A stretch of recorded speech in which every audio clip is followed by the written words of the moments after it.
వారం మన గెస్ట్ లత అలియాస్ పద్మక్క.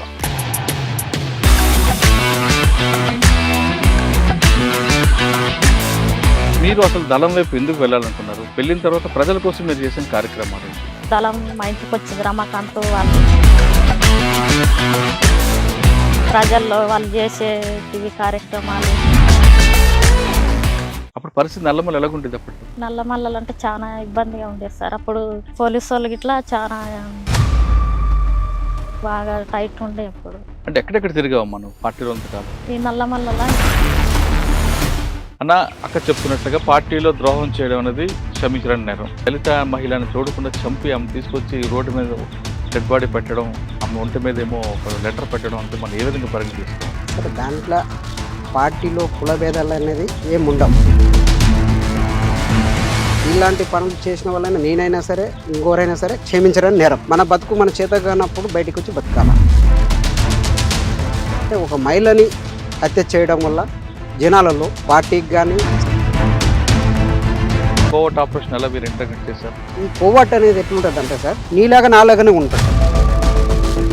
43 నిమిషాల నుంచి 30 నిమిషాల వరకు ఫైరింగ్ స్టార్ట్ అయింది. మనకు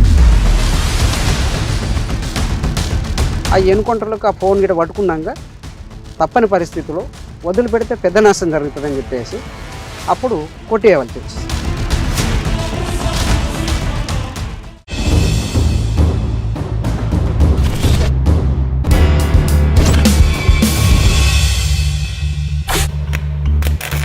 వెల్కమ్ టు క్రైమ్ కన్ఫెషన్స్. గతంలో గ్రామాల్లో పరిస్థితి ప్రభావంతోనో లేదా భావజాలానికి కొంతమంది అట్రాక్ట్ అయ్యి చాలామంది యువకులు అడుగుబాటు పట్టారు. అడవిలోకి వెళ్ళిన తర్వాత ప్రజల కోసం వాళ్ళు నిరంతరం కృషి చేస్తూ ఎండనక వాననక చలికి లెక్క చేయక అటు పోలీసులకు కానీ ఇటు పాములకు కానీ భయపడకుండా అడవిలో నుండివారు. ఆ విధంగా వెళ్ళిన వారు కొంతకాలం తర్వాత అక్కడ పరిస్థితుల ప్రభావంతోనూ లేదా వ్యక్తిగత కారణాలతోనూ జనజీవన స్రవంతులు కలిసేవారు. ఆ విధంగా బయటకు వచ్చిన పరిచయం చేసే కార్యక్రమంలో ఈ వారం మన గెస్ట్ లత అలియాస్ పద్మక్క. పద్మక్క గతంలో ఇదే నల్లమల్లి ఏరియాలో ఉండి ప్రజల కోసం నిరంతరం కృషి చేశారు. ఆమె పార్టీలోకి ఎందుకు వెళ్ళారు, ఎందుకు బయటకు వచ్చారు అన్న విషయాలతో పాటు అప్పట్లో ఆమె రమాకాంత్ అదేవిధంగా చాలామంది పెద్ద లీడర్ల ద్వారా పనిచేశారు. వాళ్ళ దగ్గర ఏం నేర్చుకున్నారు, ప్రజల కోసం ఆమె చేసిన కార్యక్రమాలు ఏంటి, అన్నిటికన్నా ముఖ్యంగా ఇటీవల జరిగిన ఏఓబిలో ఒక మహిళా మావోయిస్ట్ హత్యకి ఆమె ఏ విధంగా స్పందిస్తారు విషయాన్ని ఆమె తెలుసుకుందాం. అక్క నమస్తే. లతక్క అలియాస్ పద్మక్క, నల్లమల. అప్పుడు ఇదే నల్లమల మనం ఉన్నాం, ఇప్పుడు చూస్తున్నాం. ఇక్కడంతా అప్పుడు ఉదయం కానీ సాయంత్రం కానీ రాత్రికి వెళ్ళాలంటే భయపడే పరిస్థితులు ఉండేవి. అప్పుడు మీది ఒకవైపు దళం, ఒకవైపు పోలీసులు. అప్పుడు ఈ పరిస్థితి ఈ ప్రాంతం ఎలాగుండేది? మీరు అసలు దళం వైపు ఎందుకు వెళ్ళాలనుకున్నారు? వెళ్ళిన తర్వాత ప్రజల కోసం మీరు చేసిన కార్యక్రమాలు ఏంటి? దళం మా ఇంటికి వచ్చింది సార్. ఏ ఊరమ్మా మీది? మల్లెలు తిరుగుతాం. అయితే ఇంకా మా అమ్మ వాళ్ళు అప్పుడు లక్ష్మక్క వాళ్ళు ఉన్నప్పుడే పరిచయం, శేషన్న వాళ్ళు ఉన్నప్పుడు. ఆ తర్వాత దళం మా ఇంటికి వచ్చింది రమాకాంత్ వాళ్ళు. వచ్చిన తర్వాత నేనే పోవాలనుకున్నా. అంటే ఇంకా వచ్చి అక్కడ ఒకటి పెళ్ళికెళ్ళి ఉండే దళం. అక్కడ నుంచి మా మామ బిడ్డ వచ్చింది, ఇద్దరం కలిసి పోయినాం మళ్ళీ వస్తాం. బయట లోపలికి వెళ్ళక ముందు మీ అమ్మగారు కూడా సహకరించేవారట కదా? సహకరించి. అంటే ఈ పరిస్థితి మీ ఊర్లో పరిస్థితులు ఆ విధంగా ఉండేవా అప్పుడు? ఏమన్నా అంటే పెత్తందారులు ఉండేవారా? ఏం లేవు. మరి ఎందుకు వెళ్ళారు అప్పుడు? అంటే ఇంకా మాకు ఇష్టం ఉండే, వాళ్ళు అన్నోళ్ళు అంటే ఇష్టం ఉండి పోవాలనేది ఉండేది సార్. నాకు అంటే ఇష్టం అంటే ఏ విధంగా? పాటలతో, వాళ్ళ పాటలు వాళ్ళ మాటలు, ప్రజల్లో వాళ్ళు చేసే టీవీ కార్యక్రమాలు అవన్నీ మంచిగా అనిపించేది సార్. అందువల్ల పోవాలనుకున్నాను. మీరు వెళ్ళేటప్పుడు మీ వయసు ఎంత ఉండేది? 16, 17. ఇంట్లో చెప్పి వెళ్ళారా, చెప్పకుండా వెళ్ళిపోయారా? చెప్పకుండా అంటే మా అక్క ఉండే చెప్పి వెళ్ళిపోయినా. అమ్మ ఉంటేనేమో పోనీయకపోయేది. అమ్మ బస్ స్టాండ్కి వెళ్ళిపోయింది, బస్ ఆడ ఆపుకొని ఇంటి దగ్గర వెళ్ళిపోయినాం సార్. మళ్ళీ తీర్థం ఇక్కడే కదా, దగ్గరే కదా? దగ్గరనే. ఎవరి ద్వారా వెళ్ళారు? మీ బాధ్యులు ఎవరు అప్పుడు? రమాకాంత్, కిరణ్. ఏమన్నారు? మీ వద్దాం లేదా రమ్మన్నారు? ఏమనలేదు సార్, రమ్మన్నారు. ఇక వెళ్ళిపోవడం అయితే జరిగింది. ఇక వెళ్ళిన తర్వాత ఏం చేస్తావమ్మా? ఏమంటే ఇక పోయి అందులోకి పోయిన తర్వాత ఇక ప్రజల్లోకి తీసుకుపోవడము, వాళ్ళ సమస్యలు తెలుసుకొని వాళ్ళకు ఈ వ్యవసాయం గురించి, ఈ సారా తాగడము అవన్నీ ఉండే కదా సార్. అవన్నీ ఇక వచ్చిన వాళ్ళకు సారా ఇట్లా విషయాలన్నీ ఇక వాళ్ళు అనుకో వీళ్ళకు సారా పోయకూడదు అని చెప్పడం అవన్నీ జరిగినాయి. అట్లా కొట్టిండ్రు 2-3 కొడితే ఇంక మళ్ళీ రాలేదు సార్. అంటే మీరు అక్కడ వెళ్ళిన వెంటనే మీకు సమస్యల గురించి కాకుండా మీకు ట్రైనింగ్ ఎలాగ ఇచ్చారు అప్పుడు? ట్రైనింగ్ ఎక్సర్సైజ్ ఇచ్చారు. ఉమ్. ఎక్సర్సైజ్ ఇక తుపాకీ ఎట్లా కొట్టడం అవన్నీ నేర్పించారు. మరి అప్పుడు అదొకటే కాకుండా మీ భుజం మీద మీ బరువు కాకుండా చాలా మీ బ్యాగులు అన్ని కూడా మోయించేవారా? తీసుకెళ్ళడం. అప్పుడు పరిస్థితి నల్లమల్ల ఎలాగుండేది అప్పట్లో? నల్లమల్లలు అంటే చాలా ఇబ్బందిగా ఉండేది సార్. అప్పుడు సుదర్శన్ అని చనిపోయిండే. పోలీసు వాళ్ళకి ఇట్లా చాలా కండిషన్ గా ఉండేది సార్. బాగా టైట్ ఉండే అప్పుడు. నల్లమల్లలో అప్పట్లో చెంచులు ఒకరే మీకు సహకరించేవారా? అందరూ మిగతా అందరూ కూడా సహకరించేవారా? అంటే అక్కడ చెంచులు సహకరించేది ఎక్కువ. ఇక్కడ ఇక్కడ ఊర్లోకి వెళ్ళి వచ్చినప్పుడు వాళ్ళు సహకరించేది. ఎవరు? ఈ ఊర్లో ఉన్న జనాలు వచ్చినప్పుడు అన్నం కానీ వాళ్ళు ఇక అన్ని అన్నాలు అంటే ఇంకా వాళ్ళకు సహకరించడం అంటే ఇంకా మాకు ఏంది అన్నము ఎవరన్నా వచ్చేది పోయేది అయితే చెప్పడం అయితే జరిగేది. మీటింగ్ పెట్టాలంటే ఇంక అందరు వచ్చేది, మీటింగ్ చెప్పేది, వెళ్ళిపోవడం. పార్టీలు వెళ్ళిన తర్వాత మీరు ఫస్ట్ చేసిన కార్యక్రమం చెప్పండి ప్రజల కోసం. వాళ్ళ చేపలకైతే అవి అక్కడ చేపల రేట్లు పెంచడము, ఇక్కడ చెంచులకైతేనేమో ఇక ఈ వ్యవసాయం నేర్పడము అవి జరిగినాయి.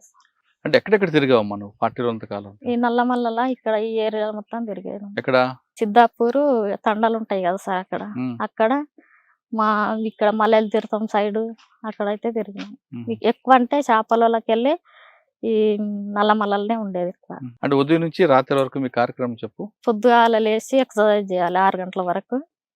ఆ తర్వాత ఇంకా రోల్ కాల్ ఉంటే అందరం పోవాలి, చెప్తారు ఈ రోజు ఊరికి అక్కడ వేరే దిక్కు పోవాలి, మీటింగ్ పెట్టాలంటే చెప్పేటోళ్ళు.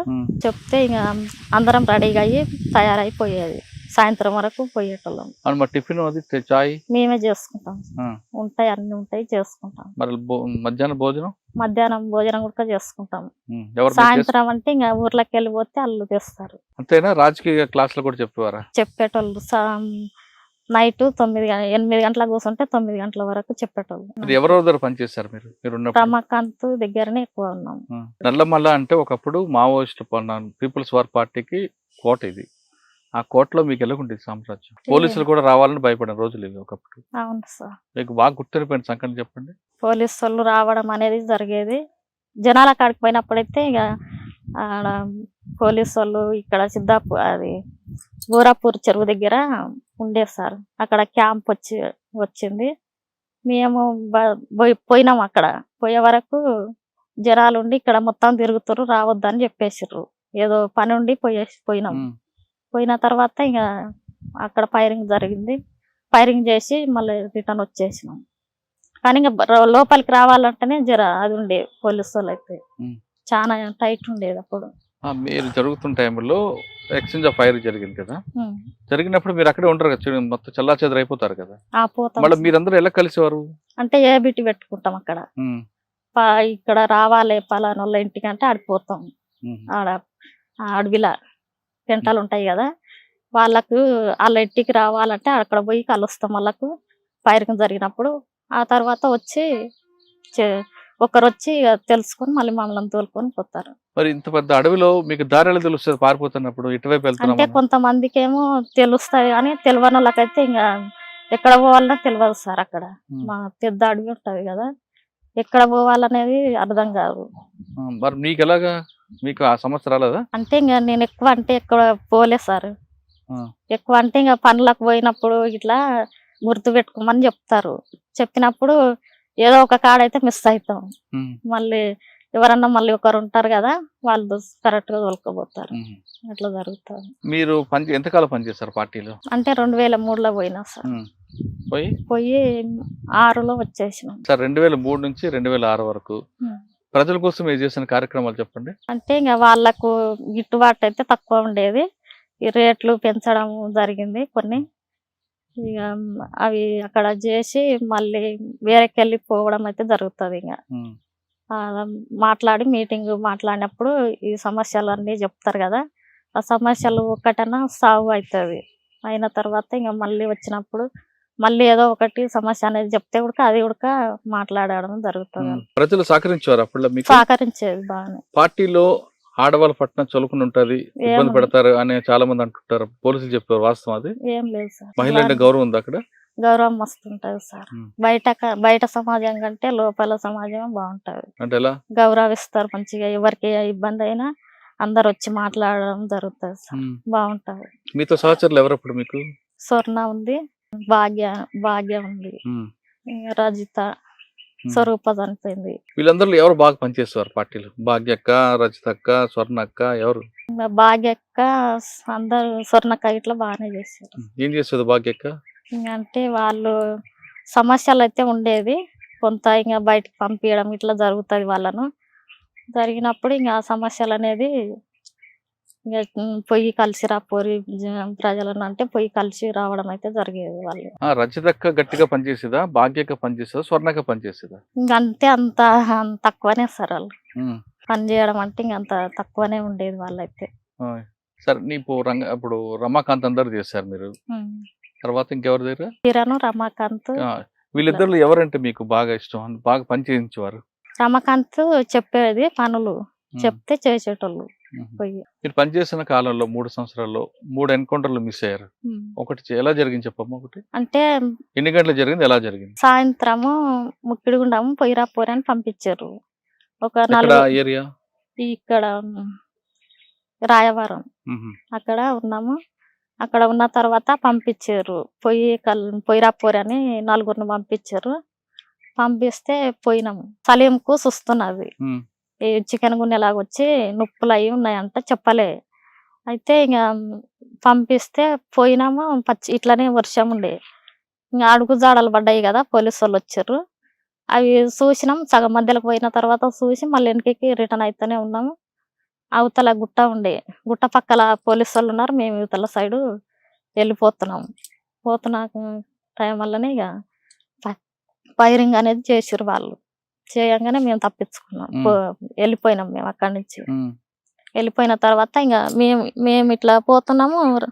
సలీం గంతే పడ్డాడు సార్. ఇంకా రా అంటే కూడా రాకుండా ఇంకా కనిపించాలి మాకు. ఇక అట్లా జరిగింది సార్. సలీం చనిపోయాడు. చనిపోయింది సార్. ఇంకొక ఎన్కౌంటర్ అంటే మళ్ళా ఆ రోజు సెంట్రీ ఉన్నాము. ఇట్లానే 5 గంటలకు సెంట్రీ ఉన్న టైం వల్ల ఛాయ్ ఇచ్చారు. ఛాయ్ తీసుకొచ్చారు, తాగినాము. నేనే ఇట్లా సెంట్రీ నిలబడ్డా. ఇంక ఇట్లా వస్తుండు, గుట్ట ఉంటుంది పెద్దగా. ఆ గుట్టకి వెళ్ళి ఇట్లా వస్తుంటే ఇక ఎమ్మటే చూసి చెప్పినాము. ఒకరు చెక్ చేస్తారు ఎప్పుడే సెంట్రీ. చెకింగ్ చేసినప్పుడు వచ్చినప్పుడు ఇట్లా పోలీసు వాళ్ళు వచ్చారని చెప్పినాము. చెప్పగానే ఇంక అందరూ చదువుకున్నారు, వాళ్ళ కిట్లు అవన్నీ చదువుకొని ఇంకా అక్కడ ఫైరింగ్ చేస్తున్నారు మానవుళ్ళు. మేము రిట్రీట్మెంట్ అక్కడ మీరు తప్పించుకున్నారు. రిట్రీట్ అయినాం. ఇంకొకటి బోరాపూర్ కాడైతే జరిగింది సార్. ఆడ 500 మంది వచ్చారంట, ఆల్బాల్ ఆడుతున్నారు. మేము ఎండపూట పోయినాము. పోతే ఇక జనాలు రాణిస్తలేరు మమ్మల్ని. రానియకుంటే ఇక ఏమైంది ఏంటంటే ఇక పోలీసు వాళ్ళు వచ్చారని చెప్పారు. ఇంకా ఫస్ట్ టైం అయితే ఇంకా అన్నీ ఫైరింగ్ చేసిన నేను. చేసిన ఇక మళ్ళీ వెళ్ళొచ్చినాం మేము. ఈ 3 కాకుండా మీరు ఎప్పుడైనా దాడులు చేశారా? ఏం చేయలేదు సార్, ఏం చేయలేదు. మరి ఎందుకమ్మా బయటకు వచ్చారు మీరు? అంటే ఇంకా మాకు మ్యారేజ్ అయిన తర్వాత చూస్తాయండి సాగర్ కు మేము బయటకు వెళ్ళడం. మీరు అక్కడ పరిచయం పార్టీకి చెప్పి పెళ్లి చేసుకున్నారా? పార్టీ చేసింది. చేసిన తర్వాత బాగా ఆరోగ్యం బాగాలేకుంటే వచ్చేసినాం బయటకి. చెప్పే వచ్చారు పార్టీకి? చెప్పిన. ఏమంది పార్టీ? ఏమొద్దని చెప్పారు. అంటే మమ్మల్ని ఇద్దరిని సపరేట్ గా కూర్చోబెట్టారు. పోతాడంట సాగర్ అంటే ఇంకా నేనేమనలే. మళ్ళీ నాకు చెప్పారు, పోతే ఇట్లా ఇబ్బంది పెడతారు పోలీసు వాళ్ళు, మళ్ళీ నువ్వు ఇట్లా పోతావా అయ్యింది అని రమాకాంత్ మాట్లాడిండు. సరే నేనేం పోనని నేనన్నా. మళ్ళీ రమ్మంటే మళ్ళీ ఇద్దరం మాట్లాడుకున్నాం కదా, నేను పోతున్నా వస్తావా రావా అంటే ఇంకా సరేలే వస్తా అని చెప్పేసిన. 2 రోజుల ముందే చెప్పేసిండు నేను పోతాను పార్టీకి. చెప్పిన తర్వాత మేము బయటికి వెళ్ళడం జరిగింది సార్. ఎవరి ద్వారా సరెండర్ అయ్యారు మీరు అప్పుడు? అంటే ఇక సిద్ధాపూర్ వస్తాయి సార్, శ్రీనివాసులే ఉంది. ఆయన ద్వారా వచ్చారా బయటికి? అంటే వీళ్ళ అన్ననే వాళ్ళ ఇంటికి పోయినాం, వాళ్ళ పెద్దమ్మ వాళ్ళ ఇంటికి పోయిన తర్వాత 1 గంటలకు వచ్చారు. నైట్ ఫోన్లు చేసారు. 1 గంటలకు వచ్చి ఇంకా మమ్మల్ని తీసుకొని పోయిండ్రు. జైల్లో పెట్టలేదా? ఇంకేం పెట్టలేదు సార్. ఆ. అలా అక్కడనే ఉన్నాం. అమ్మా, నువ్వు రమాకాంత్ అంటే బాగా పనిచేశాడని చెప్తున్నావు కదా, ఉమ్. రమాకాంత్ ఎలా చనిపోయారు? మీరు ఉన్నప్పుడు చనిపోయారు, తర్వాత చనిపోయారు? బయటికి వెళ్ళి వచ్చినాక ఎలా చనిపోయాడు? ఇంకా అంటే వాళ్ళకు గొడవలు ఏమో సార్ నాకు తెలియదు. చనిపోతే చూడడానికి అయితే వచ్చినాం. ఇక్కడ నచ్చంపేటకి తీసుకొచ్చారు. మ్మ్. వచ్చిన తర్వాత పోయి చూసి వచ్చినాం. అంటే ఎక్కువసేపు మాకు కలవకుండే రమాకాంత్ ఎక్కువ. మన పార్టీలో 3 సంవత్సరాలు ఉన్నావు కదా, అవును. ప్రజల కోసం పనిచేశారు మీరు. అప్పుడు తునికాకు సమస్య ఒకటి ఉండేది, ఉమ్. ఆ దళాలు రావడం అంతా కూడా జరిగేది కదా. ఆ సమస్య మీద రేట్ ఎలా నిర్ణయించేవారు? ఎలా దాన్ని మీరు ఆ సమస్య పరిష్కరించారు? ప్రజల్లో ఎలా ఏ విధంగా అవగాహన కల్పించారు? అంటే రేట్లు అనేది తక్కువ ఉండేది సార్ అప్పుడు. వీళ్ళు వచ్చిన తర్వాత రేట్లు పెంచడం జరిగితే మాకు మంచిగానే చేసిర్రు అనేది వాళ్ళ. ప్రజల్లో ఏ విధంగా అవగాహన కల్పించారు, అవగాహన తీసుకురావడం? అంటే మాకు రేట్లు మంచిగా పెంచారు అనేది చెప్పేసారు. చెప్పారు సార్. ఇంకా ఆ తర్వాత ఇక మాకు ఈ సమస్యలు ఉన్నాయి కదా, మంచిగా చేసిండ్రు మాకు అంతా. ఇంకా కొన్ని సమస్యలతోటి కూడా మీరు మాట్లాడాలనేది జరిగింది. వాళ్ళు అదే సంతోషం పడ్డారు సార్.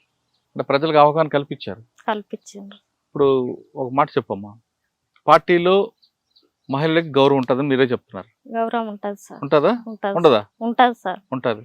మరి కొద్ది రోజుల క్రితం కొంతమంది పార్టీ వాళ్ళు పార్టీకి ద్రోహం చేస్తుందని ఒక అమ్మాయిని చంపి ఆ మొంటి మీద ఒక లెటర్ పెట్టారు. దాన్ని మీరు ఏ విధంగా సమర్థిస్తారు? అందులో ఒక అమ్మాయి దళిత అమ్మాయి. అంటే ఇంకా పార్టీలో ఉన్నప్పుడు మనము ఒక అలా పార్టీ గురించి అయితే చెప్పడం ఇట్లా జరగద్దు. అది ఆ విషయం వల్ల మనం బయటకు వచ్చినప్పుడు బయట విషయాలే ఉండాలి. పార్టీలో పనిచేసిన వాళ్ళ పేర్లు అవన్నీ అయితే చెప్పడం కూడా మంచిది కాదు సార్. కరెక్టే. చెప్పిందని గ్యారెంటీ ఏంటి మీకు? అంటే ఇంకా ఇన్ఫర్మేషన్ వల్ల కొన్ని కూడా తప్పులు కూడా జరుగుతాయి మా వల్ల. అందువల్ల ఇక అట్లా చంపడం కూడా జరిగేస్తుంది సార్. అంటే ఒక అమ్మాయి అని కూడా చూడకుండా చంపేస్తారా? అంటే ఇంకా కొన్ని సమస్యలు అనేది అట్లే వస్తాయి సార్. వచ్చినప్పుడు చెప్పలేము ఇక టైం. మీ మీద ఎప్పుడు అనుమానించారు పార్టీ? ఏమనుమానించలేదు. వేరే వాళ్ళ మీద అంటే ఇంకా బయటికి పోయి మళ్ళీ మనం పోయినామనుకో మళ్ళీ మన మీద ఎక్కువ నిఘా ఉంటుంది సార్ పార్టీకి అయితే. కదమ్మా, పార్టీలో నిజంగా అనుమానించారు అనుకో, విచారణ జరపకుండా జరిపారు అనుకుందాం, ఒక అమ్మాయి కదా అని క్షమించి వదలకుండా చంపాడు, న్యాయం అంటారా? అంటే న్యాయం అంటే ఇక వాళ్ళు అక్కడ బయట ఉడక తెలుసుకొని చేస్తేనేమో అది ఉండేది సార్. అది ఇక్కడ తెలియకుండా ఇంకా ఇన్ఫర్మర్ గానే ఇట్లా చెప్పిందేమో అనేసి చంపడం జరిగింది. కరెక్టేనమ్మా, తప్పే చేసింది అనుకుందాం, ఒక మహిళ కదా అని క్షమించి వదిలిపెట్టాలి కదా. క్షమించాలంటే ఇంకా ఏమో సార్, మళ్ళా వాళ్ళకు ఇన్ఫర్మేషన్ ఉంటేనే ఆ పని చేస్తారు. ప్రస్తుతం లత అలియాస్ పద్మక్క భర్త ప్రస్తుతం సాగర్ మనతో ఉన్నారు. ఆయన అడిగి ఇటీవల జరిగిన సంఘటనని ఆయన ఏ విధంగా పరిగణ తీసుకుంటారో ఆయన అడుగుతాం. సాగర్ నమస్తే.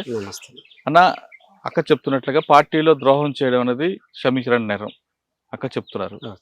కానీ ఒక మహిళ అని చూడకుండా తప్పు చేశారు అనుకుందాం, క్షమించి వదిలిపెట్టడం అంటే అది కొంచెం బాగుండేదేమో. అలా కాకుండా ఆమెను చంపి, దళిత మహిళని చూడకుండా చంపి ఆమె తీసుకొచ్చి రోడ్డు మీద డెడ్ బాడీ పెట్టడం, ఆమె ఒంటి మీద ఏమో ఒక లెటర్ పెట్టడం అంటే మనం ఏ విధంగా పరిగణ తీసుకోవాలి? సరే, దాంట్లో పార్టీలో కుల భేదాలు అనేది ఏముండవు. ఎందుకంటే కుల భేదాలు అనేది పార్టీ ఎప్పటికిట ఆ కుల భేదాలని బహిష్కరిస్తుంది. దాని విషయంలో చిన్న పెద్ద అనే కులాలు అనేది ఎలాంటి తప్పు చేసింది ఎవరైనా ఒకటే శిక్షకారులు.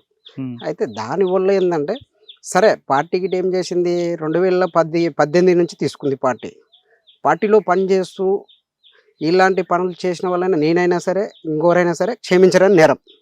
ఎందుకంటే మన బతుకు మన చేత కానప్పుడు బయటకు వచ్చి బతకాల.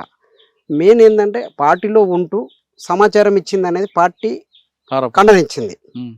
సరే, పార్టీ ఖండించినా కానీ ఒక మహిళగా గౌరవించి సరే తనని శిక్షించి వేరే రకంగా శిక్షించి తనని బయటకు పంపించి వాళ్ళ కుటుంబాన్ని మళ్ళీ ఇంకోసారి ఈ రకంగా చేస్తే బాగుంటుందని చెప్పేసి హెచ్చరించి పంపిస్తే బాగుంటుండే.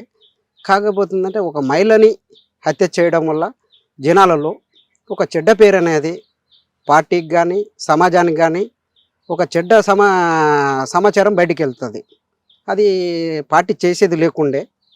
కాకపోతుందంటే ఇప్పుడు ఆ రకంగా చేయడం వల్ల బయట ఉన్న మాజీల మీద గిట్ట ప్రభావం చూపుతుంది. అది అంటే ఎవరో నష్టం చేసిరని చెప్పేసి పార్టీ ఇట్లాంటి నిర్ణయం తీసుకోవడం గిట్ట కొద్దిగా ఆలోచించేది ఉండే. కానీ ఆలోచన లేకుండా పార్టీ పెద్ద ఎత్తున నష్టపోయింది కాబట్టి దానివల్ల ఇంకా కొంతమంది ఉన్నారనేది ఆరోపణ వస్తున్నది. సరే, ఆరోపణ వచ్చినప్పుడు నిఘా చేసి దానికి తగిన శిక్ష చేసి పంపిస్తే బాగుంటుండే. అయితే ప్రజాకోర్టులో అక్కడున్న నష్టం జరిగిన దాన్ని బట్టి ప్రజాకోర్టులో ఈ ఆలోచన విధానాన్ని అందరితో డిస్కషన్ చేసిన తర్వాతనే ప్రజాకోర్టు తర్వాతనే తీర్పిస్తుంది.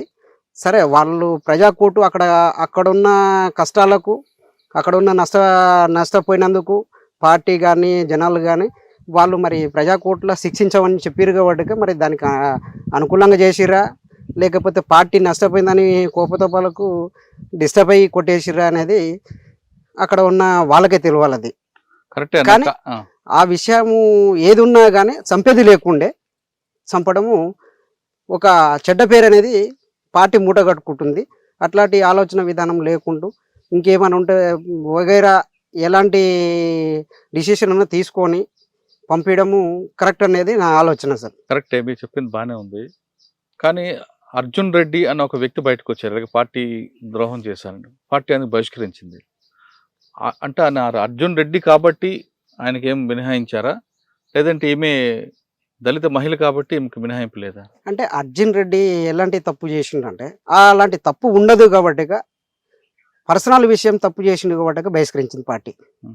మెయిన్ ఏంటంటే అక్కడ పర్సనల్ విషయాలు ఏమైనా తప్పు చేస్తే దానికి పార్టీ బహిష్కరిస్తుంది. చెప్పిన తర్వాత మార్చుకోకపోతే దాన్ని బహిష్కరిస్తుంది. అంటే పర్సనల్ విషయం కాదు. ఈ అమ్మాయి చేసిన విషయంలో గమనించవలసిన విషయం ఏంటంటే పర్సనల్ విషయాలు అయితేనేమో వేరే వేరే వగైరా ప్రాబ్లంలు ఉంటాయి, దాన్ని నష్టం కూర్చోదని చెప్పేసి ఎలగొట్టారు. కానీ ఈ అమ్మాయి పార్టీలో ఉంటూ పని చేస్తూ పార్టీ ఆరోపణ ఏంటంటే పార్టీలో ఉంటూ కోవర్టుగా పనిచేస్తుంది. అంటే పార్టీ మెయిన్ నాయకత్వాన్ని దెబ్బ కొట్టింది, దాదాపు ఎన్కౌంటర్లో కారకురాలు ఈమెనే అని చెప్పేసి పార్టీ ఆరోపిస్తుంది. అది ఎంత నిజం అనేది పార్టీలో పనిచేసే వాళ్ళకే తెలుసు. మనము సమాజంలో బతున్నాము, దాన్ని లోతు పోయి మనం ఏమి అంత చెప్పలేం సార్. కానీ ఇప్పుడు పార్టీకి ప్రజలకి మధ్యన గ్యాప్ ఎక్కువ వచ్చింది. పార్టీ వైపు ప్రజలు చాలా దూరం అయిపోయారు. పార్టీకి సానుభూతి పరులు కూడా చాలా కష్టం అవుతున్నారు. ఇటువంటి తరుణంలో ఈ విధంగా మహిళల్ని హింసించి చంపితే ఎవరైనా పార్టీ వైపు వస్తారంటారా? అంటే పార్టీ ఈ ఒక్క వ్యక్తిని చంపడమనో ఇంకో వ్యక్తిని చంపిరనో పార్టీ తప్పుడు నిర్ణయాలు అయితే సాధ్యమైనంత వరకు తీసుకోదు. కాకపోతే పార్టీలో పనిచేసింది కాబట్టి పర్టికులర్ సమాచారం ఉంటేనే చేసిరు అనేది నేను నమ్ముతున్నాను సార్. ఎందుకంటే ఆ విధంగా ఉంటేనే పార్టీలో కేంద్ర రాష్ట్ర కమిటీలు అక్కడ ఉంటాయి కాబట్టి దాని మీద ప్రధానమైన ఎన్కౌంటర్లు జరిగినాయి కాబట్టి పటిష్టమైన పార్టీ భద్రత ఉన్న కాడనే పార్టీ నష్టపోయిందంటే దాన్ని తీవ్రంగా పరిగణించారు కాబట్టి దాన్ని ఒక నేను ఒప్పుకుంటా. కానీ ఇటువంటి సంఘటనలు జరిగితే వచ్చే వాళ్ళు కూడా ఇంకా పార్టీలో రారు కదా, రేపు మమ్మల్ని కూడా టార్గెట్ చేస్తారని. టార్గెట్ చేయదు పార్టీ కానీ ఇప్పుడు బయటకు వచ్చిన మేమైనా సరే పార్టీకి నష్టం చేస్తే మమ్మల్ని టార్గెట్ చేస్తారు. మేము ఏదో శుద్ధపూత వాళ్ళని చెప్తలేము, వాళ్ళు ఏదో ద్రోహం చేసినామని చెప్తలేము. ఏ ఒక్కరికైనా ఇప్పుడు మీలాంటి వాళ్ళైనా పార్టీకి సహకరించి పార్టీకి ఏమైనా నష్టం చేస్తే తగిన శిక్ష పార్టీ నిర్ణయిస్తుంది. ఓన్గా తీసుకునేది ఏం కాదు, ప్రజాకోర్టులోనే తీసుకుంటుంది పార్టీ. కానీ మీరు కూడా ఒకసారి చెప్పండి, పార్టీలో పనిచేసి వచ్చారు కదా, ఇటువంటి సంఘటన మీకు ఎదురయ్యాయి అక్కడ? నాకైతే ఇంతవరకు అయితే ఎదురు కాలేదు సార్. నేను అంటే కొంత విధానం ఏంటంటే మనము చాలా రోజులు ఏపీటీ మిస్ అయితే మటుకు ఖచ్చితంగా గమనిస్తారు. ఎందుకంటే ఎవరు రాష్ట్ర కమిటీ కేంద్ర కమిటీ బయటకు వచ్చినా లోపలికి వచ్చిన తర్వాత కొంత నిఘా అనేది ఉంటుంది. ఎందుకంటే ఏ వ్యక్తి ఎట్లా ఉన్నాడో తెలియదు అని చెప్పేసి ఖచ్చితంగా నిఘా ఉంటుంది. నిఘా అనేది ఇక్కడ డిపార్ట్మెంట్ కానీ ఇక్కడ అక్కడ పోయినా కానీ ప్రజలు గిట్ట నిఘేస్తారు.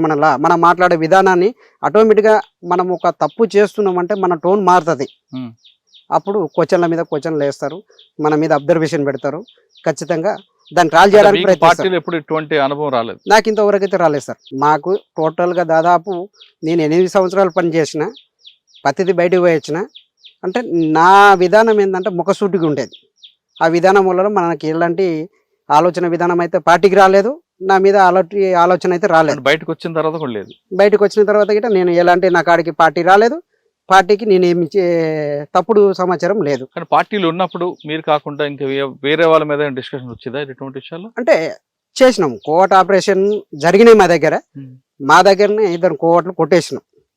దాని విషయంలో నేను ఇట్లా అక్కడ ఉండి పర్యవేక్షించిన, ఇంటర్గేషన్ చేసిన, అంత ఒప్పుకున్న తర్వాతనే మనము చేస్తారు ఖచ్చితంగా ఒకటి పార్టీ. చెప్పండి, కోవర్ట్ ఆపరేషన్ ఎలా మీరు ఇంటర్గేట్ చేశారు? అంటే మన నల్గొండ జిల్లా కార్యదర్శి రవి ఎన్కౌంటర్ కారకుడు అయిన అబ్బాయి పార్టీలో మాతోనే సహచరుడు పని చేస్తున్నా కానీ అతని దగ్గరనే పెట్టుకున్నాం. ఆడికి 3 ఎన్కౌంటర్లు బాధ్యుడైనా మనం ఏం చేసినాము, పార్టీలో పని చేస్తున్నా కానీ అబ్జర్వేషన్ పెట్టుకుంటూనే ఉన్నాము.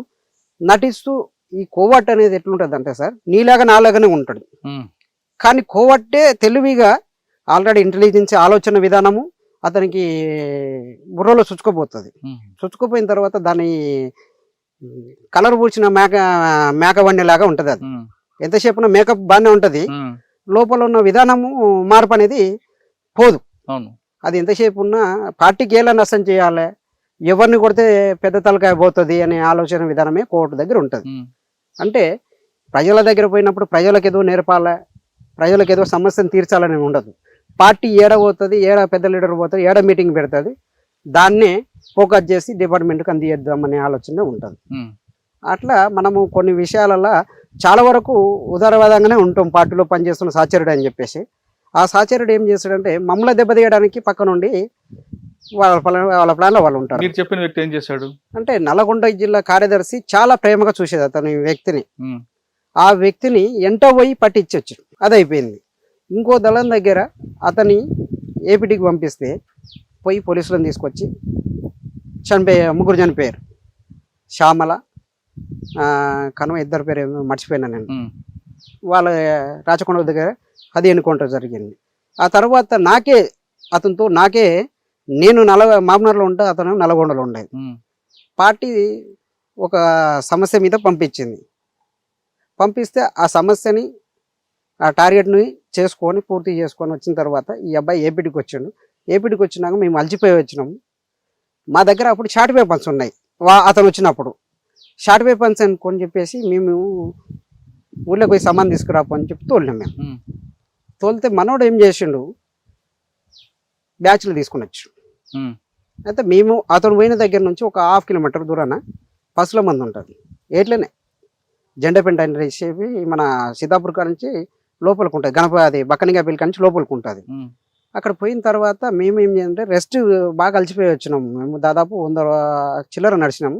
అలసిపోయి వచ్చి తానాలు చేసిన తర్వాత కూరు పట్టింది మాకు. ఇంత పెరుగు తాగిన ఆవుల దగ్గర పోయి అతనికి మేము వచ్చిన దానికి ఆవుల మందకు ఒక 1/2 కిలోమీటర్ దూరం ఉంటుంది. వచ్చేసి మేము అక్కడికి వచ్చి రెస్ట్ తీసుకుంటున్నాం, దరి ఉంటుంది.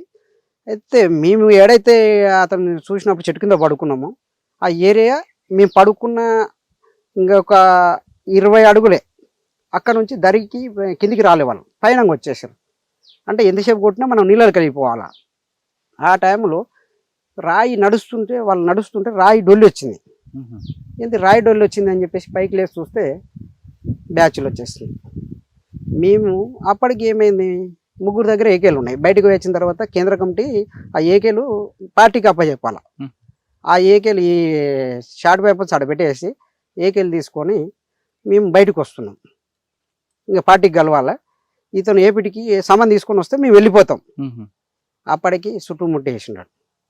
చుట్టుముట్టేసినప్పుడు మేమేం చేసినాం, ఇంకా మేము చివరకు ఉన్నాం. అక్కడ మేము ఉన్న ఏరియా చుట్టుముట్టిండు. ముట్టిన తర్వాత మేము ఏం చేసినాం, వచ్చాయని చెప్పేసి మేము వెళ్ళిపోతుంటే అక్కడ నుంచి ఇంకో బ్యాచ్ వచ్చేసి ఫైరింగ్ స్టార్ట్ చేసింది. అంటే దాదాపు 43 నిమిషాల నుంచి 30 నిమిషాల వరకు ఫైరింగ్ స్టార్ట్ అయింది మాకు. ఆ తర్వాత గిట్ట మేము అతను అనుమానించలే.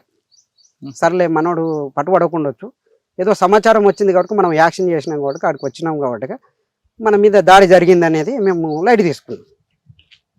ఇక్కడికి వచ్చేసిన తర్వాత మాధవ్ వాళ్ళందరూ కేంద్ర కమిటీ మొత్తం టోటల్గా దాదాపు గంగాధర్, ఆజాద్, శాఖమూరు అప్పారావు, కృష్ణ వీళ్ళందరూ వచ్చేసి కేంద్ర కమిటీ అక్కడ ఉన్న తర్వాత ఏం చేసినాం, తీసుకొని పోయిన తర్వాత అక్కడికి పోయినాక ఇతని మీద పార్టీ అబ్జర్వేషన్ చేసింది. మేము చెప్పిన విధానాన్ని బట్టి పార్టీ అబ్జర్వేషన్ చేసిన తర్వాత గిట అప్పుడు కేంద్ర కమిటీ రాష్ట్ర కమిటీ డిస్కషన్ చేసి ఆ వ్యక్తిని దూరంగా వేపన్ తీసి కొన్ని రోజులు దూరం పెడితే ఏదో డిస్మూడ్ అయినట్టుగా టోటల్గా పార్టీకి పని చేస్తే నన్ను దూరం పెట్టిరన్నట్టుగా ఫీల్ అయ్యిండు. అతను ఫీల్ అయిన తర్వాత ఎంతకైనా మంచిదని చెప్పి దళాలు పంపించి 1 నెల పాటు అబ్జర్వేషన్లో పెట్టి దగ్గర తీసుకొని డిస్టర్బ్ కాకుండా అర్థం చేయించారు. అర్థం చేయించిన తర్వాత గిట మన శ్రీధర్ అని చెప్పేసి కోవట్టుని మాట్లాడిన విధానంలో ఈ వ్యక్తి అలా ఒక ఇన్వాల్వ్. ఆ తర్వాత ఏమైంది, తీసుకొచ్చిన తర్వాత ఇంటర్గేషన్ చేస్తే దాదాపు ఒక 6 ఏళ్ల నుంచి కోవర్ట్గా పనిచేస్తుంది. అంటే ఎవరు కోవట్ ఉన్నాడు ఆయన, ఏ ఆఫీసర్కి? ఆఫీసర్ పేరు భాస్కర్ అని చెప్పేసి ఎస్ఐ అంట. భాస్కర్ ఎస్ఐ కాడ నుంచి దాదాపు ఒక 10-15 మంది ఆఫీసర్లతోటి టచ్లో ఉన్నాడు మనోడు. అంటే సీక్రెట్గా ఫోన్ వాడిండు మనోడు. ఆ ఎన్కౌంటర్లకు ఆ ఫోన్ గిట పట్టుకున్నాక తప్పని పరిస్థితిలో వదిలిపెడితే పెద్ద నష్టం జరుగుతుందని చెప్పేసి అప్పుడు కొట్టేయవలసి వచ్చింది. దేంతో కొట్టారు అంటే నార్మల్గానే కొట్టేశాం. కొట్టి రాశారా ఎందుకు చంపామని? శవాన్ని ఇవ్వలేదు, ఇక శవాన్ని ఇవ్వలేదు. అప్పుడు ఉన్న పరిస్థితి ఏంటంటే కిటికలు పరిస్థితి, శవాన్ని వాళ్ళ కుటుంబానికి అయితే ఏమి ఇవ్వలేదు, మనమే దానం చేసాం. మరి ఈ విషయం మీరు పై కమిటీకి చెప్పారా? పై కమిటీ చెప్తేనే మనం చేసాం. ఎందుకంటే పై కమిటీ ఖచ్చితంగా నిర్ణయించి ఏం చేయాలనేది చెప్పిన తర్వాతనే మనము చేయవలసి వస్తుంది. ఎవరైనా సరే, పార్టీ అయినా సరే, ఇప్పుడు ఎవరైనా అదే పని చేయాల్సి వస్తుంది. ఇప్పుడు చంపారు మీరు, కానీ పశ్చాత్తాపం పడలేదా మీరు? పశ్చాత్తాపం అంటే సార్, ఇప్పుడు ఎలాంటి వ్యక్తికి పశ్చాత్తాపం పడుతుంది? పార్టీ కానీ, పార్టీలో పనిచేసే వాళ్ళు కానీ, ఒక గౌరవమైన వ్యక్తి, ఒక ప్రజల సమస్యల మీద పోరాడుతున్న వ్యక్తి, ఎలాంటి సొంత ఇటీవల జరిగిన సంఘటనపై వాళ్ళిద్దరూ చాలా స్పష్టమైన ఆదేశాలు చెప్తున్నారు. పార్టీలో ఎక్కడైతే జరిగిందో అన్యాయం జరిగినప్పుడు ఎంత పెద్ద స్థాయి అన్న వ్యక్తి అయినా అక్కడ కులాల మతాలకు సంబంధం ఉండదు కాబట్టి అటువంటి చర్య తీసుకున్నారు. కానీ ఒక మహిళని ఆలోచించి వేరే రకంగా క్షమించి వదిలిపెడుతుంటే, వేరే రకంగా పనిష్మెంట్ ఇచ్చుంటే బాగుండేది. దానివల్ల ప్రజల్లో ఒక మంచి మెసేజ్ ఉండేది. కానీ ఇప్పుడు చేసిన పని వల్ల ప్రజల్లో ఒక పార్టీ మీద ఒక చెడు అభిప్రాయం వచ్చే అవకాశం ఉందంటూ సాగర్ అని చెప్తున్నారు. ఇది సాగర్ అన్న లతాక్కల ఎక్సలెంట్. వచ్చే వారం మరో గెస్ట్ మళ్ళీ కలుద్దాం. అంతవరకు నమస్తే. నమస్తే.